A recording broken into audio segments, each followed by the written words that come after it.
Bonjour à tous, on se retrouve aujourd'hui pour les résultats de SmackDown du 13 novembre 2020.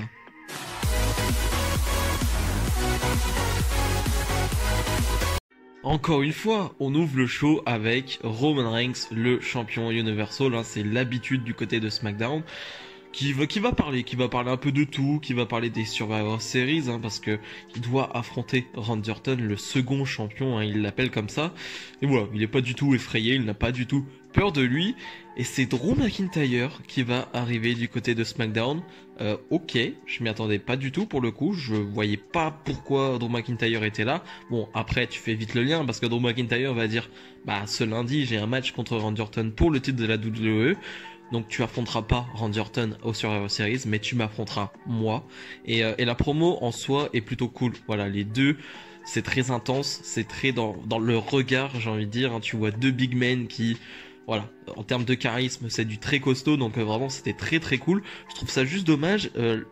L'utilisation de Paul Heyman en ce moment, c'est-à-dire que Roman Reigns parle tout le temps, mais Paul Heyman, jamais en fait. Donc c'est censé être un peu le manager et surtout être là pour combler les lacunes de Roman Reigns au micro, même si là encore une fois, c'est une bonne promo, mais il parle pas beaucoup. Donc c'est vrai que ça me perturbe un peu. Je trouve ça un peu bizarre. On a Jey Uso qui va arriver, qui va se mettre entre tout ça et qui va challenger Drew McIntyre pour le titre ce soir. Pas pour le titre ce soir, qu'est-ce que je raconte? Qui va challenger juste Drew McIntyre pour un match ce soir. Et il va même pas laisser Drew McIntyre répondre et ils vont s'en aller avec Roman Reigns. Mais c'était une bonne promo pour le début de show avec deux big men très costauds, très charismatiques. Franchement, c'était bien sympa. Sami Zayn défend son titre intercontinental face à Apollo Crews. Ça vient un peu de nulle part. Clairement, on n'a pas eu de match pour déterminer un challenger. Apollo Crews, voilà, il a cette opportunité comme ça.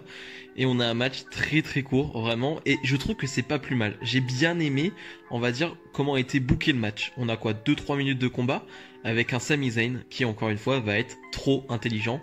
Comme lors du ladder match face à Jeff Hardy et AJ Styles, il va être trop malin. Il va bloquer, il va coincer Apollo Crews, voilà, sur le tablier du ring, voilà, et il va le bloquer avec des ficelles, va remonter sur le ring, Apollo Crews va se faire décompter à l'extérieur, et Sami Zayn va conserver son titre. Sami Zayn est trop malin, et j'aime bien cette idée que Sami Zayn soit un heel, mais il soit tellement malin, trop malin, et vraiment j'adore ça. Vraiment c'est quelque chose que j'aime. La championne de SmackDown, Sasha Banks, arrive sur le ring. Attention, gros spoiler. Sasha Banks qui est dans l'épisode 3 de la saison 2 de Mandalorian, que j'ai vu.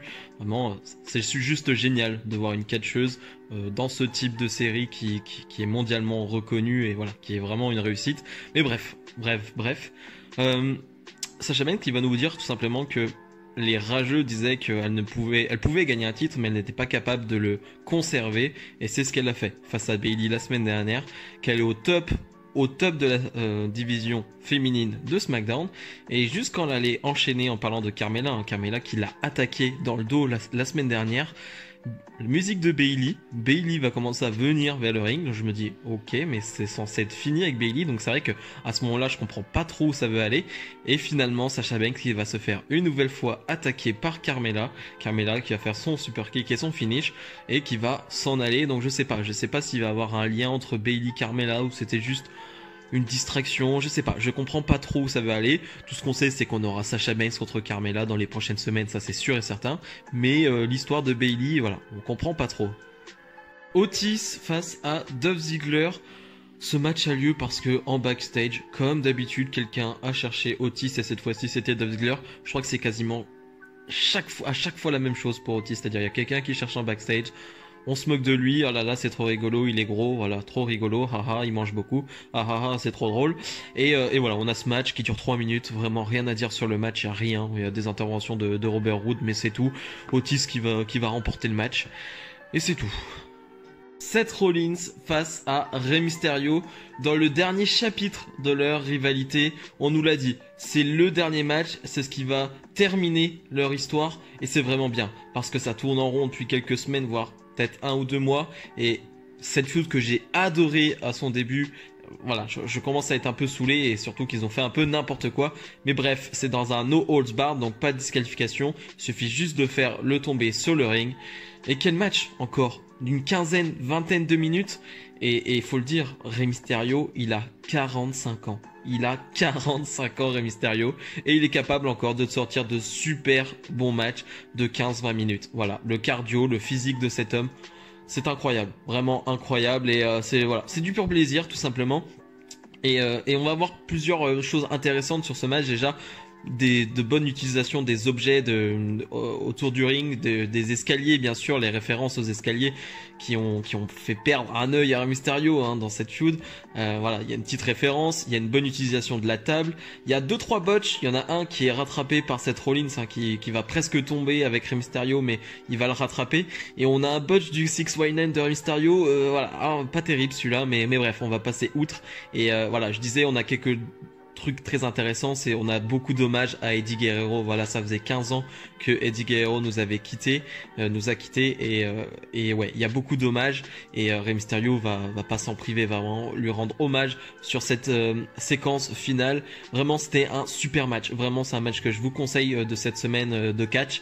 Donc sur la fin, Rey Mysterio qui est dominé par Seth Rollins, et Murphy qui était autour du ring, qui s'est remis en tant que disciple du Messiah depuis une semaine ou deux, on comprend pas trop pourquoi. On le voit arriver, hein, Murphy qui va trahir à nouveau Seth Rollins, qui va frapper Seth Rollins. On s'y attendait, mais quel bonheur de terminer là-dessus. Je trouve que c'est parfait, c'est la fin parfaite. Le disciple qui trahit le Messiah pour la fin, je trouve que c'est génial. Et bien sûr qu'on le voit venir, bien sûr qu'on sait que ça va arriver, mais je trouve ça très cool. Et Rey Mysterio en profite, Frog Splash, hommage à Eddie Guerrero, et il remporte ce match, il remporte cette feud, j'ai envie de dire.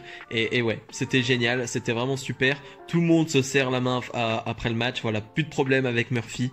Tout finit bien, vraiment, c'était génial.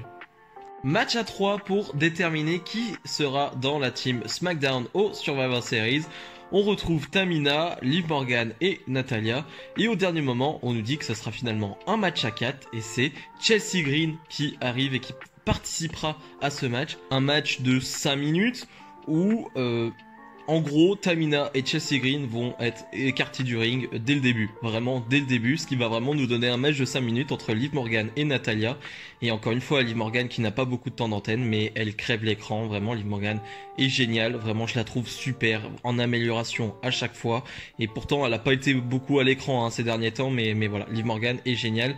Et je suis très content, c'est elle qui gagne ce match, qui se qualifie pour les Survivor Series. Je trouve ça top, vraiment. J'avais peur, voilà, que Liv Morgan, que ce soit plutôt Chelsea Green. Alors elle aura sûrement une autre chance parce que voilà, il y a encore de la place dans cette team de SmackDown. Mais je suis très content, vraiment très content pour Liv Morgan. J'aime pas le mot, mais elle mérite. Donc le main event, hein, Drew McIntyre face à Jey Uso. Un match de plus de 10 minutes qui est sympa. Voilà, en vrai j'ai pas vraiment grand chose à dire parce que c'est un bon main event qui ne va pas aller plus loin que ça. C'est-à-dire que c'est sympa mais ça va pas plus loin. Et on a un Roman Reigns qui va arriver pendant le match, qui va parler à Jey Uso, qui va lui dire je m'en fiche vraiment si tu gagnes ou tu perds, vraiment j'en ai rien à faire. Fais-lui comprendre. Et on comprend que voilà, c'était en mode détruis-le. Hein. Et finalement non, il va pas réussir à le faire. J'ai eu peur parce que je me suis dit sur l'enchaînement des droites de Jey Uso, on va avoir une disqualification ou une connerie comme ça. Non. Drew McIntyre va se relever. Claymore direct. 1, 2, 3. Victoire de Drew McIntyre. Parfait. Vraiment parfait. Drew McIntyre qui a besoin de cette victoire. Pas qu'il perde contre Jey Uso. Jey Uso qui enchaîne quand même les main events. Hein. Vraiment, il est en main event quasiment chaque semaine maintenant. Gros step up pour Jey Uso et je suis très content pour lui. On va avoir forcément un face-à-face final hein, pour terminer le show entre Roman Reigns et Drew McIntyre. Hein, ce duel de big men, de grands gaillards, j'ai envie de dire. Voilà, c'était un bon main event qui est pas forcément important en soi, mais avec le face-à-face final qui te dit est-ce qu'on aura Drew McIntyre contre Roman Reigns au Survivor Series? Suspense. Bilan de ce SmackDown, pas terrible en soi. Hein. On a le Rey Mysterio Seth Rollins que je vais retenir parce que c'était excellent et ça met fin à une feud. Et ça c'est une très bonne chose. On nous a annoncé que la semaine prochaine on aura Seth Rollins contre Murphy et voilà, je vais pas spoil, mais on nous a un peu annoncé que Rollins allait prendre un peu de congé après les Survivor Series. Ça m'étonnerait pas qu'il perde ce match et que Murphy, voilà, gagne. Voilà, ce sera un gros triomphe pour Murphy. En tout cas, c'est ce que j'aimerais. Et voilà, sinon, en soi, il y a Drew McIntyre, Roman Reigns, ce petit duel qui est sympa, mais sinon, c'est très très vide.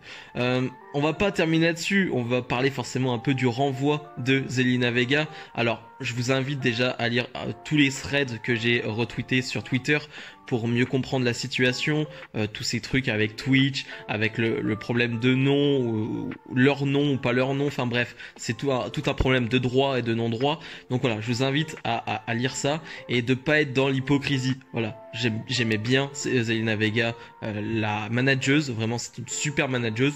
La catcheuse, elle a pas eu le temps, voilà, on n'a pas vu grand chose, mais c'était pas dingue, hein, on n'était pas sur du Charlotte Flair, mais c'était pas non plus du Lana, hein. Il y a un niveau intermédiaire, on va dire. Mais en tout cas, voilà, ne vous inquiétez pas pour elle, c'est Zelina Vega, elle va vite retrouver quelque chose, que ce soit à EW, à Impact, enfin bref, peu importe ce qu'elle fera, elle retrouvera quelque chose, ne vous inquiétez pas pour ça.